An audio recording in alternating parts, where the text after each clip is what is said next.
ഈശോയുടെ ശാന്തവും ശക്തവും മനോഹരവുമായ സ്വരം വീടിനുള്ളിൽ നിന്ന് കേൾക്കാം. ഒപ്പം ഒരു സ്ത്രീയുടെ ഇടവിട്ടുള്ള വിതുമ്പലും ഒരു പുരുഷന്റെ കാർക്കശ്യമുള്ള സംസാരവും. അവൾ എപ്പോഴും ഒരു നല്ല ഭാര്യയായി വർത്തിച്ചെങ്കിൽ എന്തിനാണ് അവളെ ഉപേക്ഷിക്കുന്നത്?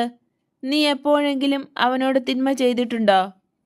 ഇല്ല ഗുരോ, ഞാൻ ആണയിട്ട് പറയുന്നു. എൻ്റെ കണ്ണിൻ്റെ കൃഷ്ണമണി പോലെ ഞാൻ അയാളെ സ്നേഹിച്ചു. സ്ത്രീ തേങ്ങുന്നു. ആ മനുഷ്യൻ കഠിനതയോടെ പറയുന്നു. അവൾ എന്നോട് തെറ്റ് ചെയ്തിട്ടില്ല. എന്നാൽ അവൾക്ക് കുട്ടികളുണ്ടാകുന്നില്ല. എനിക്ക് കുട്ടികൾ വേണം. ദൈവശാപം എൻ്റെ മേൽ വരുത്തി വയ്ക്കാൻ ഞാൻ ആഗ്രഹിക്കുന്നില്ല.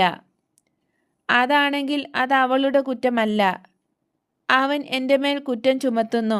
എൻ്റെയും എൻ്റെ ബന്ധുക്കളുടെയും പേരിൽ കുറ്റം ചുമത്തുന്നു.